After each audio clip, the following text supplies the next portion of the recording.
Hey, what's going on, everybody? My name is Corey, better known as the Seaman, and I want to welcome you to another edition of the Seaman's Cinema Sit-Down. Oh, I have been sitting on this review for a little bit, mostly because I wasn't entirely sure on how to tackle this movie. Should it just be a non-spoiler? Should it be a non-spoiler and a spoiler? Should it be a non-spoiler for most of it and maybe just some spoiler discussion at the end? Ultimately, I landed on a non-spoiler review for this movie that I just absolutely loved. I don't know if I've ever fallen in love so hard over a movie the way I did with this one. I came out, I was like ecstatic. Some of the most creative, inventive storytelling I'd seen on screen in quite some time. What movie am I talking about? Well, you know the drill. Pull up a chair, take a seat. Today, I am diving in non-spoiler on American Animals. Oh man, what an awesome movie. And I'm completely bypassing the bad in this movie because I didn't see any when I saw it. I'd probably have to watch it a second time to maybe see something to pick apart. So I am just going to focus on all the things in this movie that I just love. And there are a lot. This movie was so awesome, and it starts right at the top just with the story itself. So that's also a good way for us to set up what this movie is about for those who are unaware, which is probably most of you. This movie, as I mentioned in my live reaction, has really gotten very little marketing. It was a Movie Pass venture. As a Movie Pass member for like 2 weeks, right before June and then the first week of June, just getting texts, getting updates all the time from them, like, go see American Animals. And it was in no theaters anywhere near me. Then it finally opened up in some bow tie cinemas, and now I think it's slowly getting into more theaters. But it is really, you can't find this movie on TV anywhere or in magazines or posters. It's wild because it's unbelievably good. And like I said, it starts with the story. So this movie is about 4 college students who go to, I think it's Transylvania University or Transylvania College. And one of them's an art major, or he's really, really enthused by art. His name is Spencer Reinhard, played in the movie by Barry Keoghan, and he, on one of these, for one of his art classes, they take them into the library to show them all these really, really old books, a set of which, and I think it's like 4 or 5 volumes, are just artwork, worth millions and millions of dollars, and he becomes transfixed on that book in particular that's on display, and there's about 4 or 5 other ones that they can rotate in and out. And he notices that there's no security in this library. The only person in the room is airlocked and sealed, so you can't get in without being let in. But the only person in the room is a librarian. And there are what look like 2 cameras, but are actually just heat sensors, making sure nothing bad can corrupt or damage the books, because they're really, really old. Some dating back to the 1700s. And he's a little bit off, kind of a little bit more introverted, and he's just one of those people who's looking for something to give himself meaning, more so than what he is in college. I mean, he's very, you can tell he's very, very smart. And that's the thing with all these kids; they all seem to be fairly educated. Maybe the least so is Warren, who ultimately becomes the ringleader. But they're all fairly smart kids that you wouldn't expect to try to pull a heist, and that's ultimately what Spencer does. Spencer goes to his friend Warren and says, "Hey, man, this is what's going on. There are millions of dollars not being guarded by anybody." And then they ultimately come up with a plan to rob this library. They bring in Eric Bursack, because they need a third person to pull off the heist based on the limited scouting they did at the library. And they also bring in another friend of theirs, Chaz Allen, who is he's the real well-off kid, right? He comes from a well-off family, does really well in college, has the brightest future in front of him, and they rope him in to be the wheelman. And it's ultimately the story about this heist and what happens, and it is absolutely fascinating. One, like I said, because the characters are characters you wouldn't expect this from, per se. And then the story itself, just the twists and turns in the natural story, and then ultimately how this ends. It's thrilling, and it's wow moment after wow moment. And the story drives a lot of that. But the big wows in this movie are complete, and I guess the story wows are also completely attributed to Bart Layton, who both writes and directs here. Now, this is his first feature-length, regular film.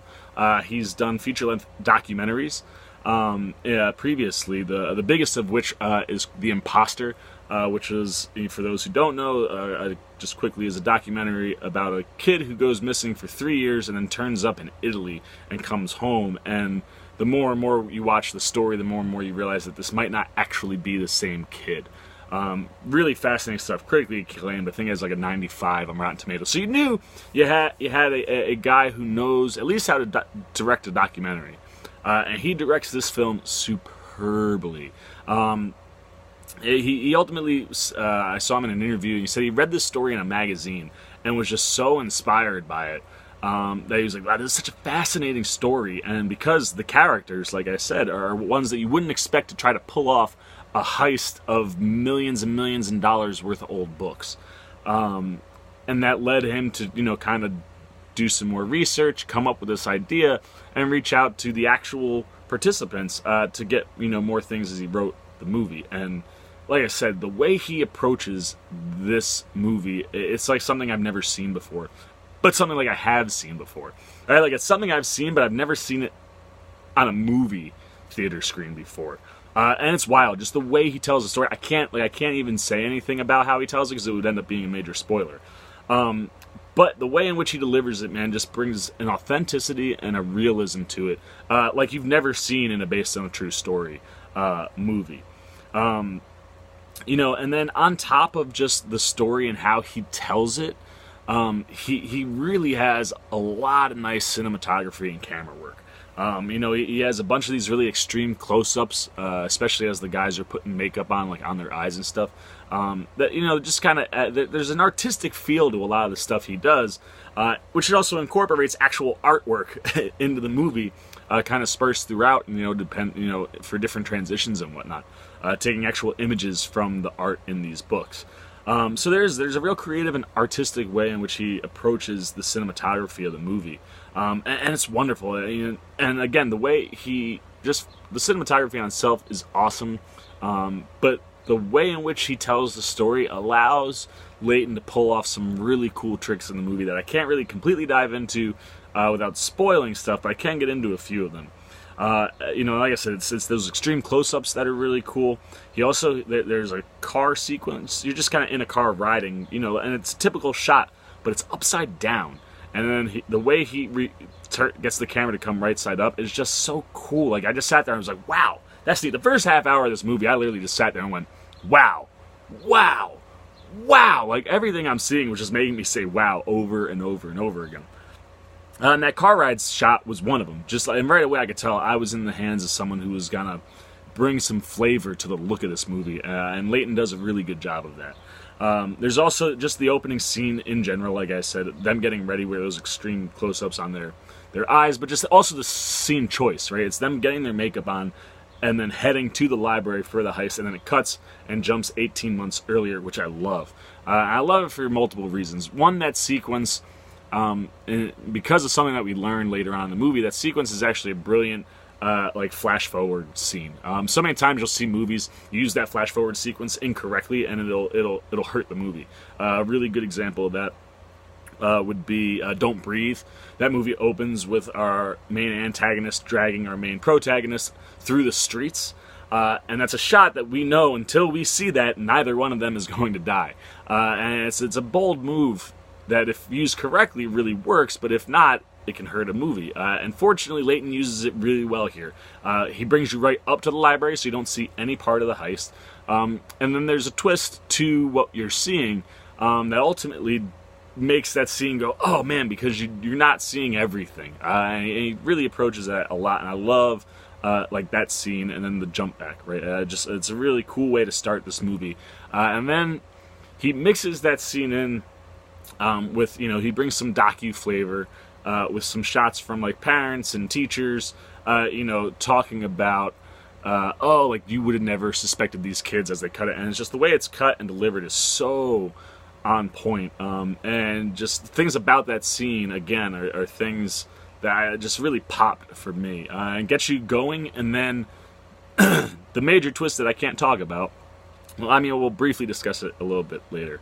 But like when that happens too, you're just like, wow, man. Like I said, you're just constantly sitting there going, wow, as you kind of lead into this movie, and you get brought into a story that just takes you on a wild ride. And just it all works so well. And like I said, the blending of this medium that he uses with the idea of a movie just works so well and is so creative and so inventive. I wish I could talk about it in my non-spoiler, but I can't, because it really was the thing that made this movie pop more than anything. So you gotta go check it out to see how Leighton tells this story.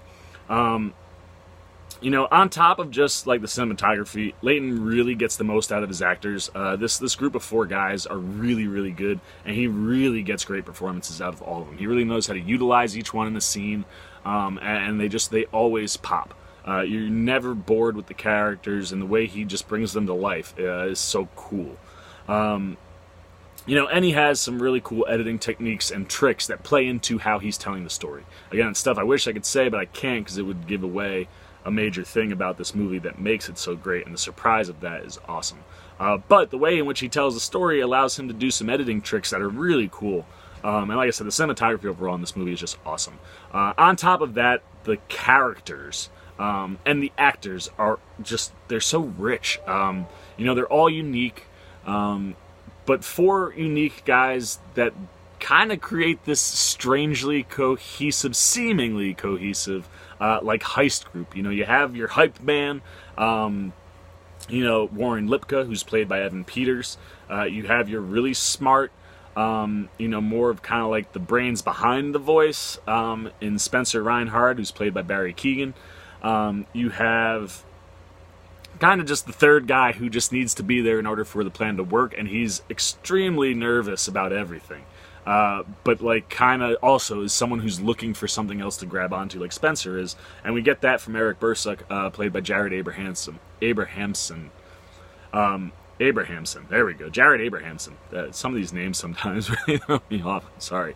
And then finally, they needed a wheelman, and they kind of just pull in an old friend, I believe, of Warren's, this guy Chaz Allen, who's played by Blake Jenner. And the thing that's awesome, man, is all 4 characters really just encapsulate, are encapsulated so well by the actors who play them.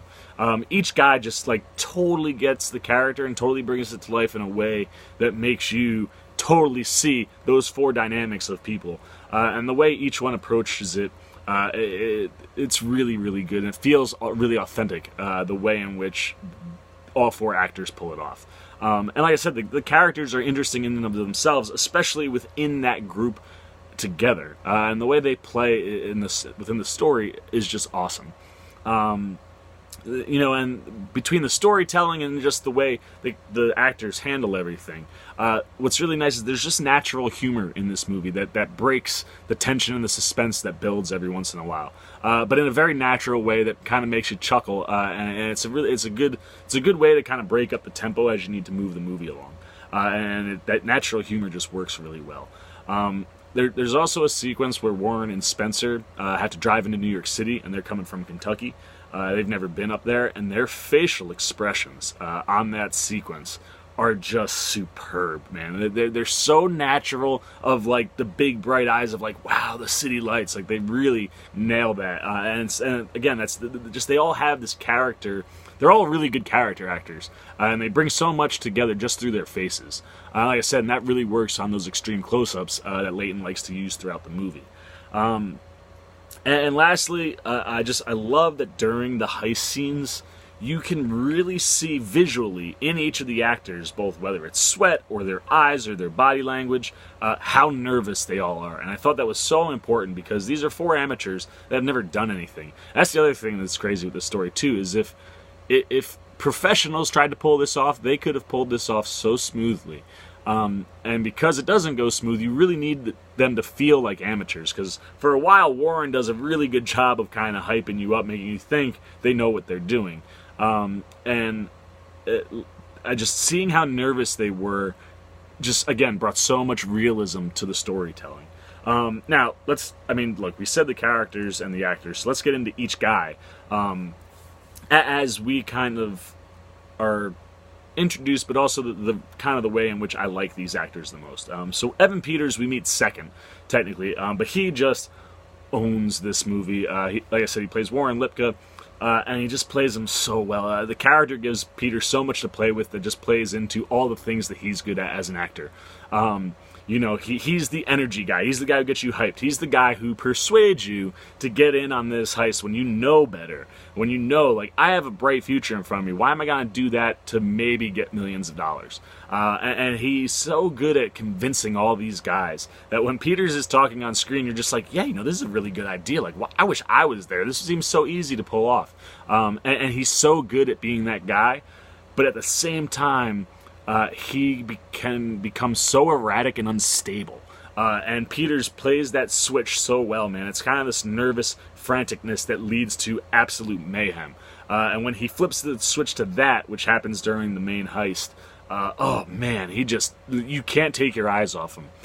He's so good, but he's so good at hiding it when he's playing everything cool. You would never get that he's as nervous as he is, except when you get moments alone with Warren and when things start going wrong. And then you can really see how unstable and not altogether he is. And Peters just plays that so well. Like I said, he owns the screen when he's on camera. And he has two really good spots with that. First is the planning sequence, which I love. One of the things I love too, right, because they jump back 18 months, you kind of get montage shots, but you understand that it took a long time for them to finally pull it off.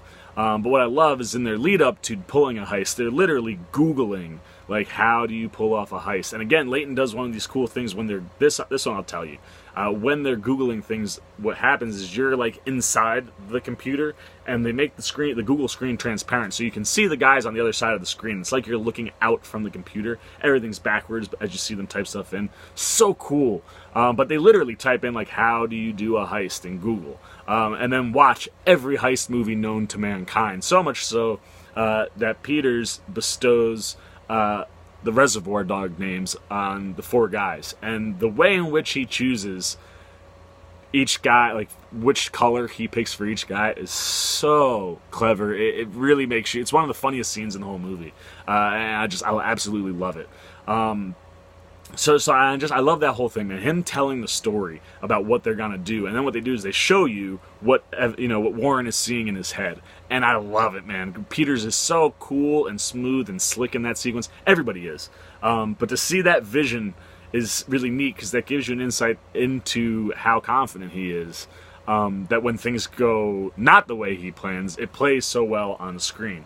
And that's the other spot where, he really pops. Is in that lead up, he has a scene with Spencer where he kind of has to convince Spencer to stick around and do it, which is really awesome. But in the heist scene itself, that is really where he shines. That's where that switch happens, where he kind of goes from, like, having it together to, like, sweating, nervous, I don't know what to do, to being absolutely hysterical. To completely crashing. And just seeing that range from Peters is awesome. I love seeing that slow unwind, and he captures it so well on screen. Like I said, he pops more than anybody, and he just owns the screen when he's on it. And he's easily the most interesting of all the characters, because there's a lot going on with Warren, and way more than meets the eye. And I love how much of it becomes his plan, even though he doesn't claim any responsibility for it. He's always saying, well, Spencer was the one who came to me, but he kind of formulates everything. That's kind of who he is. I love how, like I said, he's persuasive. He has this unsettling confidence to everything he's doing until it all goes wrong. Peters just plays it so freaking well. And right there with him is Barry Keoghan, who plays Spencer Reinhardt. I absolutely love Keoghan in this movie. He really nails that kind of loner, slightly off, really smart guy. He also did the same thing, or a very similar kind of character, in The Killing of a Sacred Deer. And it's just what he does in that movie he brings to this, just less creepy. But yes, he, like, just slightly off. He's really smart, and how he plays the character is just so good. Again, when he's not on the screen with Peters, he captivates all your attention, And he does steal a little of it from Peters every once in a while. I really enjoy Keegan in this movie.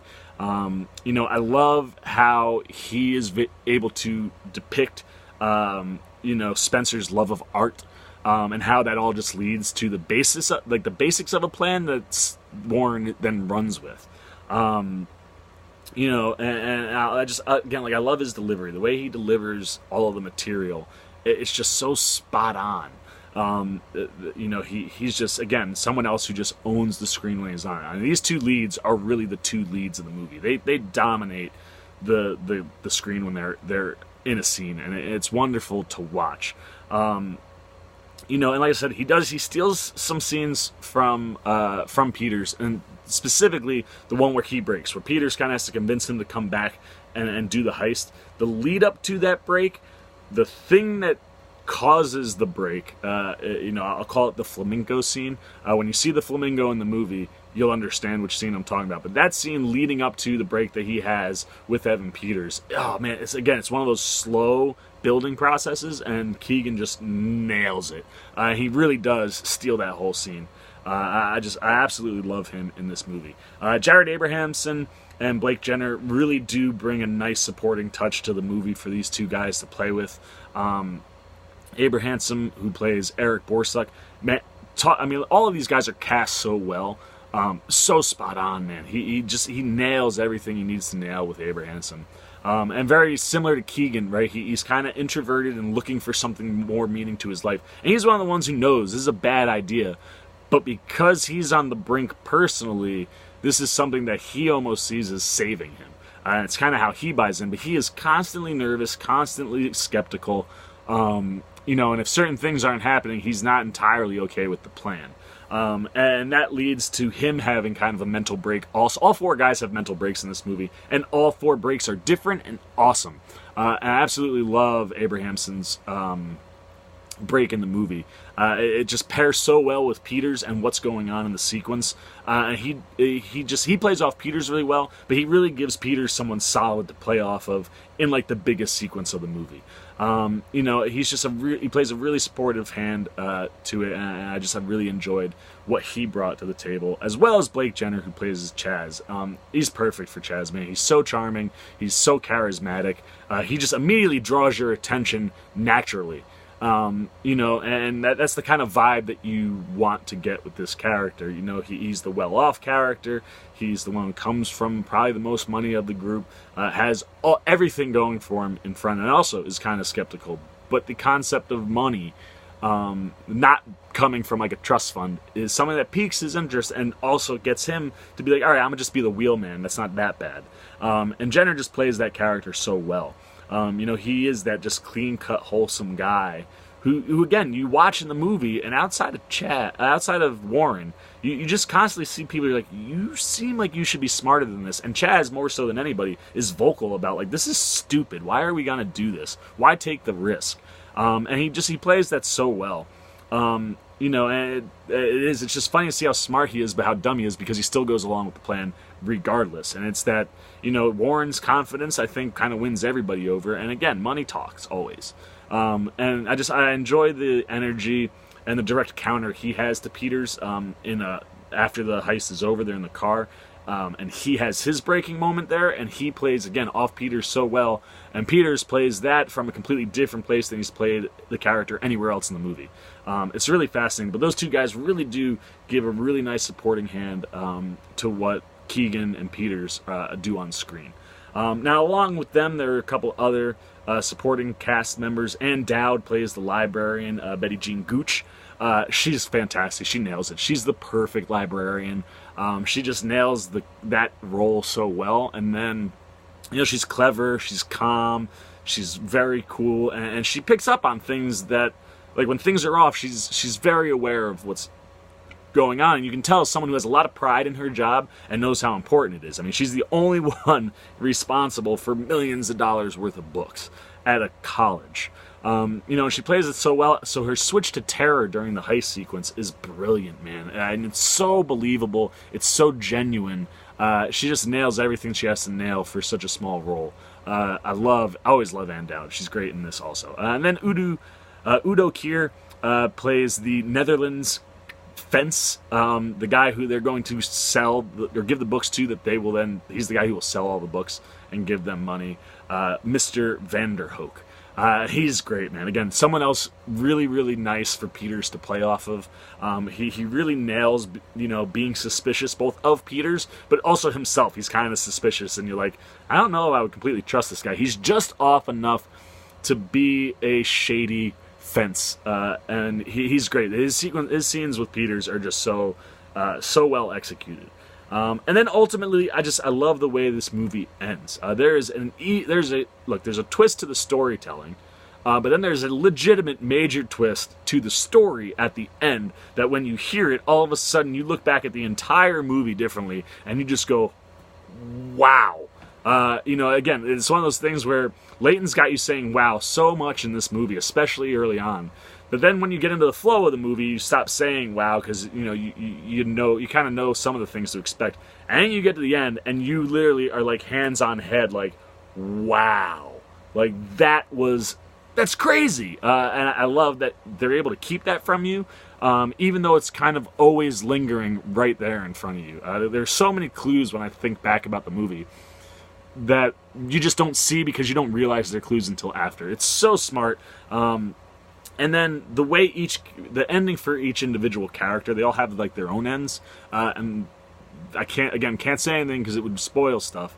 But the way that's handled, again, just brilliant. I love the way Leighton wrote and put this movie together. It's so well executed.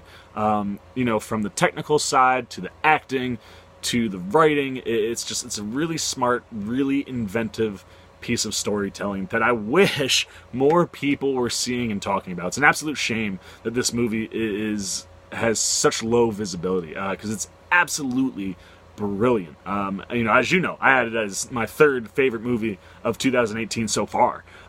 This movie is awesome. I urge everybody, go see American Animals. Don't even hit the comments. Go see the movie first, then come back and write your comments.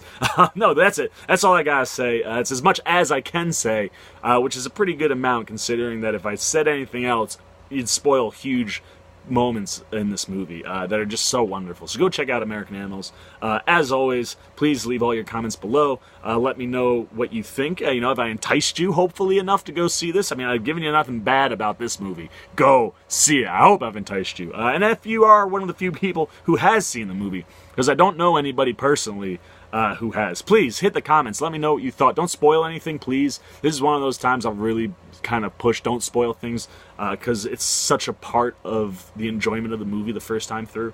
But hit those. Let me know what you thought of the movie. I'm gonna do a spoiler review also, and you can definitely talk about all your spoiler thoughts there. That's it. If you are new here, please hit that subscribe button and the little bell so you get alerts every time I make a new video. For the Seaman Cinema Sit Down, I am the Seaman. I am signing off. Peace!